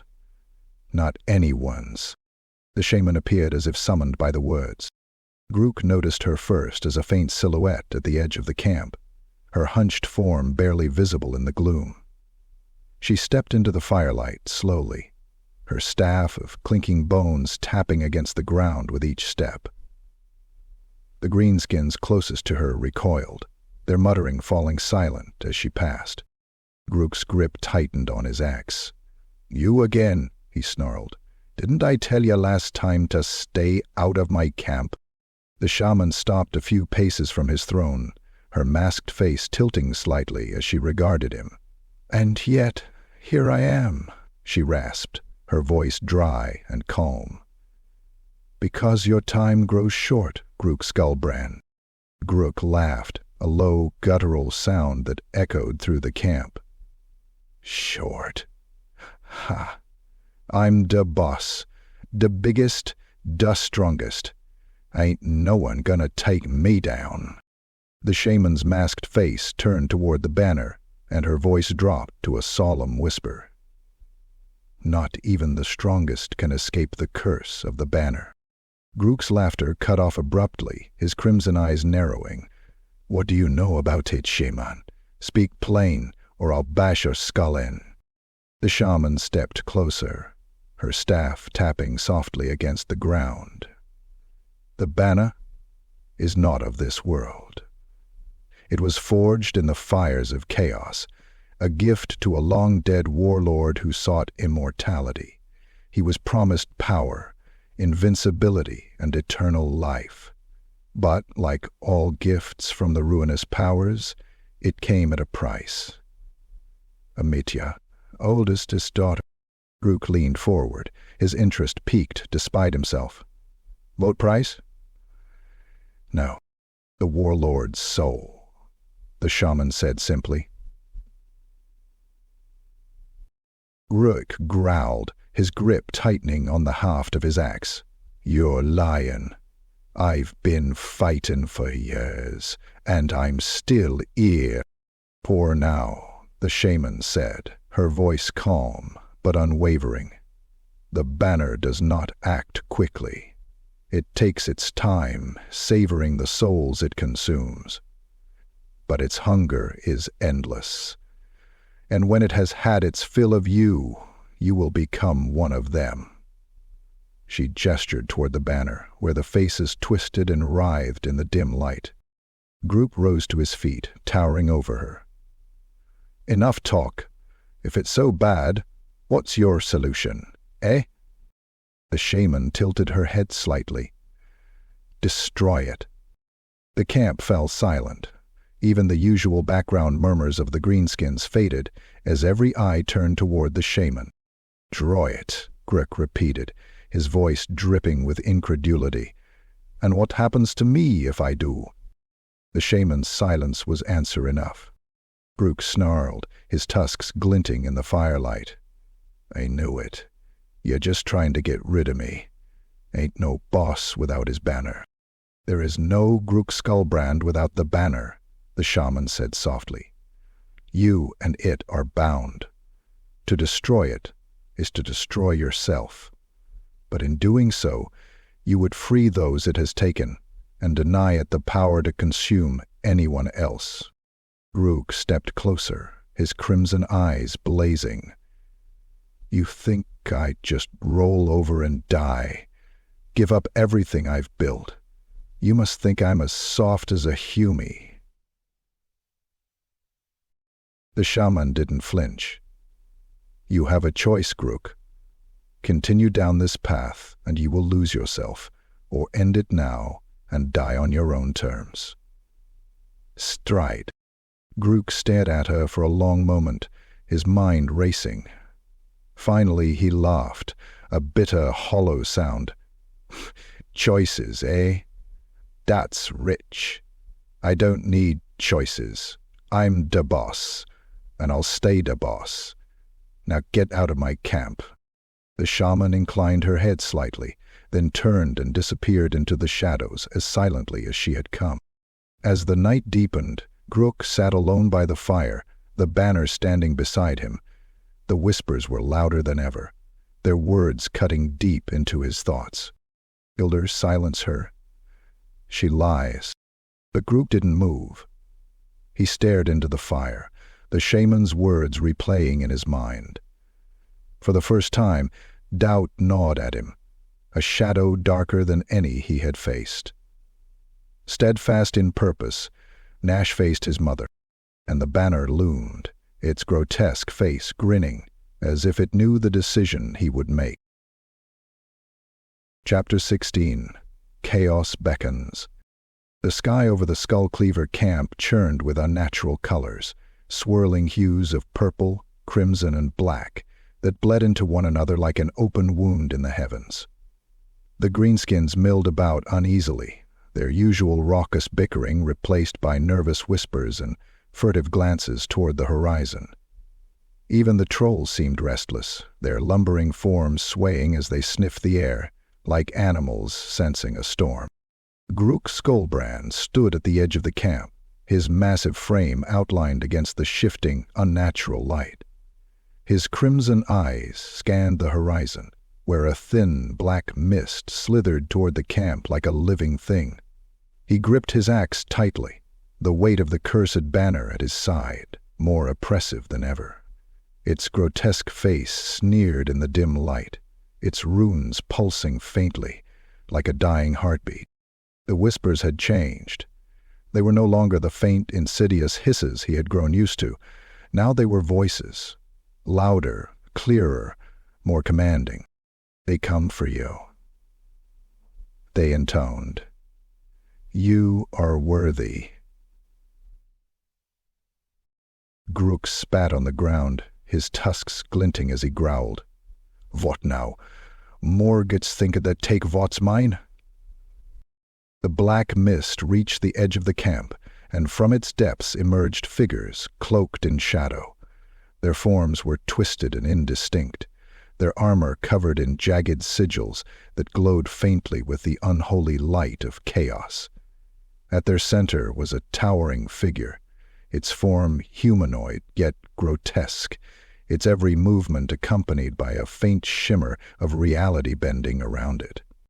The Skullcleavers fell back, their usual bravado extinguished by the sight of the intruders. Even Skarbag, who had stood beside Grukk through countless battles, took a step back, his one eye wide with fear. The towering figure stepped forward, its voice echoing across the camp like the tolling of a great bell. "Grukk Skullbrand," it intoned, its voice a strange blend of male and female tones. "Bearer of the banner of eternal scars, you have drawn the gaze of the dark gods." Grukk stepped forward, his massive frame unbowed despite the oppressive aura of the figure. "Dark gods, eh? Don't give what ye call yourselves. What ye want?" Grukk said. The figure's twisted mouth curled into a faint smile. "We want you, Grukk Skullbrand. You have proven yourself worthy, a being of strength, fury, and ambition.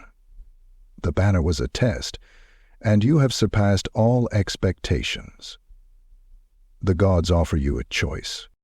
Grukk's crimson eyes narrowed. "Choice, eh? What kind of choice?" The figure gestured toward the banner, its grotesque face glowing faintly in the otherworldly light. "Embrace the banner's power fully. Let it consume you, body and soul, and ascend as a champion of chaos, a daemon prince, eternal and invincible." Grunning growled low in his throat, his grip on his axe tightening. "And if I say no, I got..." The figure's smile widened, revealing rows of jagged, blackened teeth. "Refuse, and you will face annihilation. The banner's power will turn on you, consuming you utterly. You will not survive." The camp was silent, every greenskin holding their breath as they watched their boss face the emissary of chaos.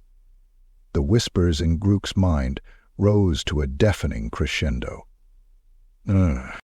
Take it. Embrace it. Become more."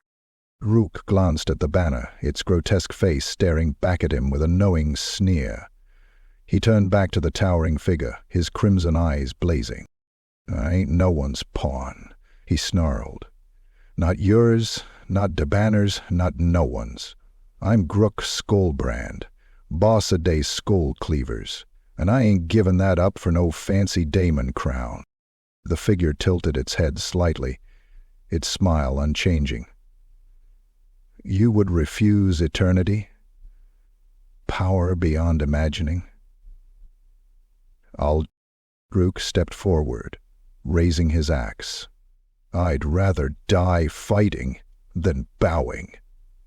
Lena fluttered to him, then raced after him and crushed the Sabbath. The figure's smile faded, its eyes narrowing as it regarded him. "So be it, Grukk Skullbrand. The dark gods have no use for a defiant pawn." With a wave of its hand, the black mist surged forward, enveloping Grukk and the banner in a swirling vortex. The faces within the banner screamed, their silent agony becoming a deafening wail. Grukk roared, swinging his axe wildly as the mist closed in. The camp erupted into chaos, greenskins scattering in all directions as the vortex expanded. Skarbag hesitated, looking back at his boss before turning and running into the darkness. After a moment's confusion, Skarbag ran for the vehicle. Within the vortex, Grukk stood alone. The whispers now a cacophony of laughter and screams. "You will not escape us," they hissed. "You are ours." Grukk roared, his voice defiant even as the vortex tightened around him. "I'll fight you all. I'll fight till there's nothing left." The banner's grotesque face twisted into a grin, its runes flaring one last time as the vortex consumed them both. Entrari was suddenly alone with the vortex and its powerful shadows, Entrari's inner man too. Entrari's tone became a lowered. When the mist cleared, the camp was silent. The greenskins stared at the spot where their boss had stood, now marked only by a charred patch of earth. The banner was gone, and so was Grukk Skullbrand, but the whispers lingered, faint and insidious, carried on the wind.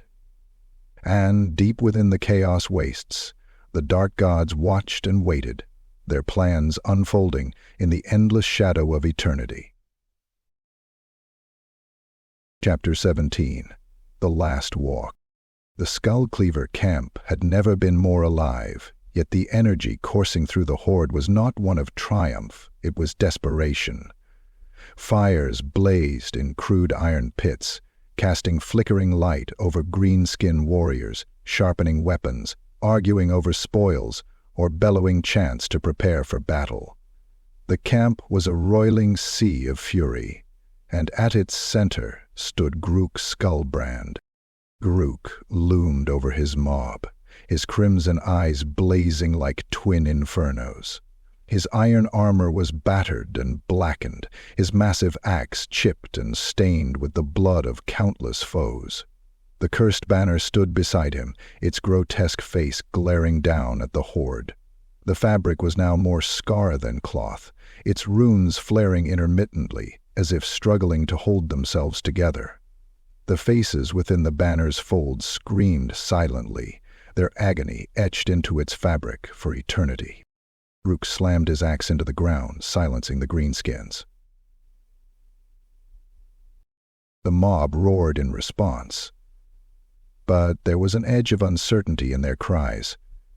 They had seen too much, heard too many whispers. Even the toughest orcs among them couldn't shake the feeling that their boss's invincibility came at a terrible cost. Grukk raised the banner, its tattered fabric flaring with crimson light. "This banner's been through it all. It's taken the blows that should have killed me, and now it's gonna lead us to the biggest fight of our lives." The march toward the battlefield was a grim one. The greenskins moved like a tide, their numbers bolstered by goblins, trolls, and whatever war machines could still be dragged into the fray. But even as they rallied, Grukk could feel the fractures within his Waaagh. Many of his warriors glanced at the banner with unease, their loyalty wavering under the weight of its dark presence. The Waaagh had definitely missed its mark. And then there were the whispers. They doubt you, they will betray you, kill them first. Schmidt stared at him. Grukk growled, shaking his head. Shut it. I don't need no help leading my Waaagh. But the whispers didn't stop. They twisted his thoughts, feeding his paranoia. Every muttered word from his warriors sounded like treachery. Every sidelong glance felt like a threat. The battlefield was a scarred wasteland, its earth churned by countless battles. On the far side, the combined forces of the Empire, dwarves, and Grukk's former allies waited in disciplined ranks. Human knights gleamed in polished armor, dwarven cannons were poised to fire, and traitorous greenskins stood snarling, led by the cunning goblin warlord Nibs Snarltooth. Grukk stood at the forefront of his horde, the banner planted beside him. His crimson eyes scanned the enemy lines, his lips curling into a savage grin. The bodyguards released Hoyle. Look at him, he bellowed, his voice carrying over the horde. All lined up, thinking Day can take us. But Day ain't never faced a Waaagh like ours. Dis is our moment, lads.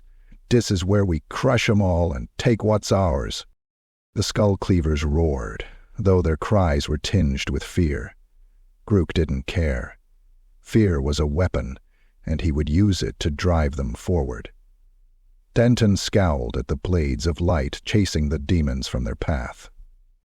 The battle began with a thunderous roar as the greenskin horde charged across the battlefield.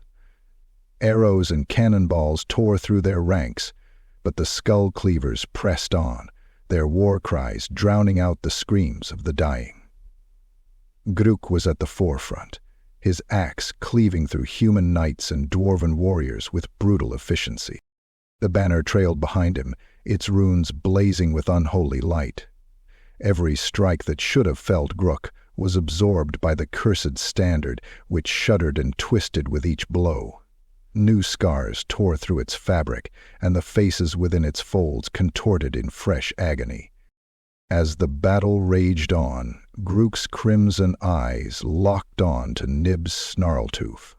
The goblin warlord stood atop a crude chariot, cackling as his forces tore into the Skullcleavers. Grukk snarled, raising his axe high. "You're mine, Snarltooth," he roared, charging through the fray. The duel was short and brutal. Nibs's chariot was shattered under the weight of Grukk's fury, the goblin warlord scrabbling in the dirt as the orc boss loomed over him. With a single swing of his axe, Grukk ended Nibs's life, his laughter booming across the battlefield. But even as the Skullcleavers rallied at the sight, Grukk felt a cold chill run through him. The banner shuddered violently, a jagged tear ripping through its center. The faces within its folds screamed silently, their twisted visages growing clearer. And then the whispers came again, louder than ever. "You are ours. This is the end." The combined forces of the Empire and dwarves pushed forward, their disciplined ranks cutting through the greenskin horde. Grukk fought like a beast, his axe rising and falling with relentless fury, but the weight of the banner was crushing now. The runes flickered weakly, the faces within its folds glaring at him with malevolent glee. The first time Grukk Skullbrand felt something he had never known before. Blackness indicates suffering, and yes, the tortoise is dealing with a great amount of pain and suffering, Grukk Skullbrand said, indicating a dark place in his high tower apartment. He notes that, but this is hard to be separated. The blackness is deeply rooted in me. No, doubt, but he shoved it aside, roaring as he raised the banner high. "I'm Grukk Skullbrand, the biggest, the strongest. I don't lose." The battle raged on. But deep down, Grukk knew this Waaagh would be his last. Chapter 18. The Siege of Middenheim. The mountain city of Middenheim loomed above the battlefield, perched atop its ancient, unyielding rock. Its towering walls, blackened with the scars of countless sieges, bristled with cannons and defenders. The banners of the Empire fluttered defiantly in the cold wind, their golden griffins a stark contrast to the storm-laden sky. Below, the Skullcleaver horde spread across the plain like a living tide, crude war machines and siege towers forming a jagged line against the looming fortress. Fires burned in the sprawling camp, and the air hummed with the frenzied chants of greenskins preparing for war. Grukk Skullbrand stood at the forefront, his massive frame silhouetted against the flickering light of the siege fires. His iron armor was battered and scorched, his jagged axe gleaming with the blood of countless battles. Beside him, the banner stood tall, or at least, what remained of it. The cursed standard was no longer mere fabric. Its grotesque face had grown more vivid, its glowing eyes glaring hungrily at the city above. The runes along its surface pulsed erratically, each flash accompanied by faint, otherworldly screams. The faces within its folds were no longer trapped.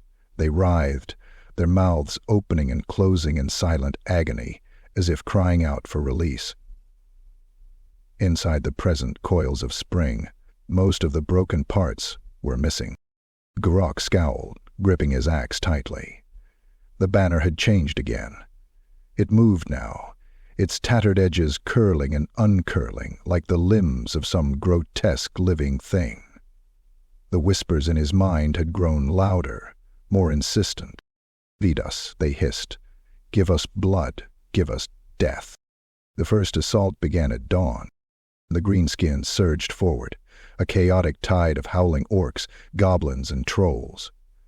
Crude ladders slammed against the walls, and rickety siege towers lumbered forward under a hail of cannonballs and arrows. Grukk led the charge, his axe carving a path through the Empire's defenders. His blades and bolts struck him, but as always, the banner absorbed the blows. Its grotesque face twisted and contorted with each strike, its fabric tearing and mending itself in an endless cycle. The runes flared brighter, and the faces within its folds screamed louder, their agony feeding the banner's power. But something was different. As the battle raged, the banner began to grow. Its shaft twisted and thickened, its base digging into the earth like roots. The fabric expanded, its tattered edges writhing like tentacles. A foul crimson glow radiated from its surface, bathing the battlefield in an unholy light. The greenskins fell silent as they watched the transformation, their bloodlust giving way to unease. Even Grukk paused, his crimson eyes narrowing as he turned to face the monstrous standard. "What are you doing?" he growled, his voice low and dangerous. The banner didn't respond. It didn't need to. It moved on its own now, its tentacle-like edges lashing out to ensnare fallen warriors, greenskin and human alike. The bodies were dragged toward its base, disappearing into the glowing, writhing mass as the banner fed. The whispers in Grukk's mind became a deafening roar. "Sonya, more, feed us, give us all." The defenders of Middenheim took advantage of the chaos, their cannons and crossbows cutting down scores of greenskins. The Skullcleavers faltered, their fear of the banner outweighing their hatred of the humans. Skarbag, Grukk's one-eyed lieutenant, approached cautiously, his face pale. "Boss, the lads are losing it," he said, his voice trembling. "They're saying that banner's gone mad, saying it's eaten us as much as the humies." Gregory stood up. Grukk turned on him, his crimson eyes blazing. "It ain't gone mad. It's doing what it's supposed to do, winning us the battle. Now get back in line before I bash your skull in." But even as he spoke, doubt gnawed at the edges of his mind. The banner's whispers were no longer guiding him. They were commanding him, driving him forward like a puppet on strings. As the day wore on, the banner grew even more grotesque. Its tentacles stretched across the battlefield, dragging corpses into its glowing mass. The faces within its folds multiplied, their expressions of agony mirrored by the screams of the living. The runes burned brighter, their light casting eerie shadows across the blood-soaked plain. Grukk fought with a ferocity born of desperation, his axe cleaving through defenders and traitorous greenskins alike. But no matter how many he killed, the banner demanded more. By nightfall, the battlefield was a charnel house. The greenskin horde had been decimated, their once mighty war grown deuced. The defenders of Middenheim stood battered but victorious, their cheers echoing across the plain. And at the center of it all stood Grukk Skullbrand, the banner writhing behind him like a living nightmare. Fifth. As the remnants of his horde fled into the darkness, Grukk turned to face the banner. It loomed above him now, its grotesque face grinning with malevolent glee. "What d'ye want from me?" he growled, his voice hoarse. "Ain't I done enough?" The banner's response was a low, guttural laugh, its runes flaring one final time. "You are nothing without us, and now you are ours." For the first time, Grukk Skullbrand felt fear, and the banner fed. Chapter 19. The Price of Power. Battlefield outside Middenheim was silent now, save for the faint crackle of dying fires and the distant wails of the wounded. The ground was soaked with blood and littered with the bodies of greenskins and humans alike. The once mighty Waaagh of the Skullcleavers was broken, scattered to the winds. The Empire's forces had retreated to their fortress to lick their wounds, leaving the desolation untouched. Grukk Skullbrand stood at the center of the carnage, his massive axe dragging at his side. His iron armor was cracked and blood-stained, his crimson eyes hollow and bloodshot. Around him, the few remaining greenskins kept their distance, casting fearful glances at their once invincible boss. Behind him, the banner loomed like a shadow made flesh. It had grown even larger, its grotesque face now fully formed and leering down at him. The fabric twisted and writhed like a living thing, its tattered edges snapping in the wind like the limbs of a monstrous beast. The faces within its folds moved constantly, their screams audible now, a haunting cacophony of agony and despair. It had grown even larger, and once Aaron saw something heavy transported through the cloud of smoke. It had grown even larger. The whispers in Grukk's mind were gone. In their place was a single, deep voice, cold and mocking. "You are mine, Grukk Skullbrand. You have always been mine." Grukk's grip on his axe tightened as the realization settled over him like a shroud. The banner wasn't his protector. It had never been. Every battle, every victory, every moment of triumph had been a lie. It had used him, fed on him, and now it stood as a monument to his folly. "No," he growled, his voice low and dangerous. "I'm Grukk Skullbrand. I'm the boss. I don't belong to no one." The banner's laughter was a deep, guttural sound that seemed to shake the very air. "You delude yourself, orc. You are nothing without me.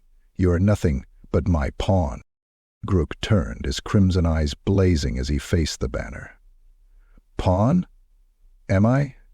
Well, let's see what happens when I smash your smug face in." With a roar that echoed across the battlefield, Grukk swung his axe. The blade connected with the banner's shaft, sending a shock wave rippling through the air.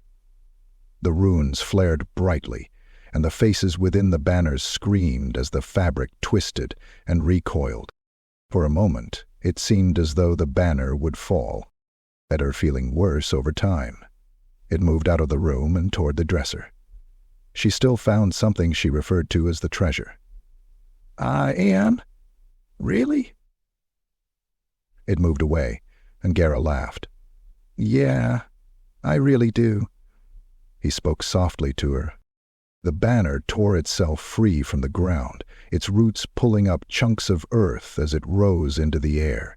Its fabric stretched and expanded, its grotesque face twisting into something even more monstrous.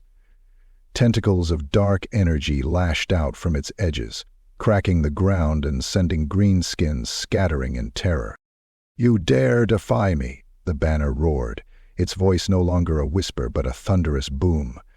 "You are mine, Grukk Skullbrand. You cannot escape me." Skull snarled, gripping his axe with both hands. "I ain't anyone's yakkered scrap of cloth." The banner's tentacles lashed out, striking the ground around him. Grukk dodged one, then another, his massive frame moving with surprising speed. He swung his axe again, the blade biting into one of the tentacles and severing it. The banner screamed, a sound that reverberated through the battlefield like a storm. But the banner fought back. A wave of dark energy erupted from its core, slamming into Grukk and sending him sprawling. He hit the ground hard, his axe clattering away. For a moment he lay there, dazed and broken, as the banner loomed over him. "You are nothing without me," it hissed, its tentacles reaching for him. "Your strength, your victories, your life, all of it is mine." Grukk growled, forcing himself to his feet. "Maybe," he spat, blood dripping from his lips. "But I still got something you don't." The banner paused, its grotesque face twisting in confusion. "And what is that?" Grukk grinned, his jagged tusks glinting in the faint light. "Me axe. Follow me, Kirk." With a roar, he lunged forward, seizing his weapon and swinging it with all his might. The blade struck the banner's core, a glowing, pulsating orb at its center. The impact sent a shockwave through the air, the runes flaring brightly before shattering like glass. The banner screamed, its tentacles thrashing wildly as its form began to collapse.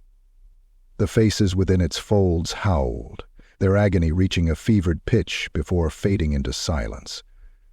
The grotesque face twisted one last time, its expression one last time, its expression one last time before disintegrating into ash.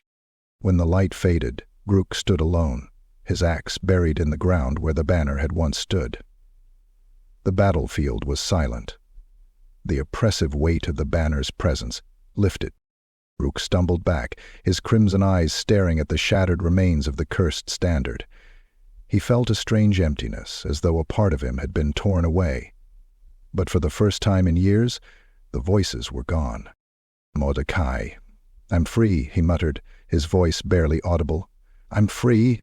The surviving greenskins watched from a distance, their faces a mix of awe and fear. None dared approach. Grukk Skullbrand, the boss who had once been invincible, now stood alone, battered, broken, but victorious. The price of power had been high, but Grukk had paid it, and for the first time, he was truly his own. Chapter 20. The Shattered Banner. The battlefield was deathly silent. The ashes of the banner swirled in the cold wind, carried away like ghosts finally freed from their torment. Around Grukk Skullbrand, the scattered remnants of the Skullcleavers watched, their eyes wide with disbelief. None dared speak, none dared approach. The monster that had ruled over them, the banner that had promised invincibility, was no more. Nelson Tuchin stood at the center of the destruction, his massive frame swaying slightly as he leaned on his jagged axe. His iron armor was cracked and blood-stained, his crimson eyes dull with exhaustion. He felt the weight of a lifetime of battles pressing down on him. Every wound the banner had absorbed, now a phantom ache in his body. His journey across the world had put him through hell. He wished his body could be another banner and bring him back to hell. He had destroyed it. He had done the impossible. But the cost had been greater than he had imagined. The moment the banner shattered, the battlefield had erupted into chaos. The energy trapped within the cursed standard, centuries of agony, rage, and despair, exploded outward in a torrent of black fire. The force had thrown greenskins and humans alike to the ground, leaving them stunned as the air filled with screams that were not their own. Grukk had stood in the eye of the storm, his axe buried in the banner's core as its fabric disintegrated around him. The faces within its folds had screamed as they were torn apart, their torment finally ending in a burst of light that left Grukk blinded and deafened. When the storm subsided, he had been left alone, surrounded by the smoldering remnants of his Waaagh. Now, as the wind howled across the barren plain, Grukk took a shaky step forward. His axe dragged behind him, its blade cracked and dull. He looked at the greenskins gathered at the edge of the battlefield, his warriors, his followers, the horde that had once chanted his name. "Go on, then," he growled, his voice hoarse. "Run, find another boss, start another Waaagh. This one's done." The greenskins hesitated, their fear of Grukk warring with the despair that hung over them. One by one they began to turn away, their footsteps crunching on the blood-soaked earth. By the time the sun began to rise, only a handful remained, and even they lingered at the edges of the battlefield, unwilling to approach. Grukk sank to his knees, his breath coming in ragged gasps. He felt the weight of the curse lifting from his shoulders, the oppressive whispers finally gone. But he also felt the toll it had taken, years of borrowed life catching up with him in an instant. He looked down at his hands, his fingers trembling. His green skin was pale and cracked, the veins beneath it blackened. The strength that had carried him through countless battles was fading fast. "So dizzes," he muttered, a faint grin tugging at his lips. "Didn't think it'd end like this."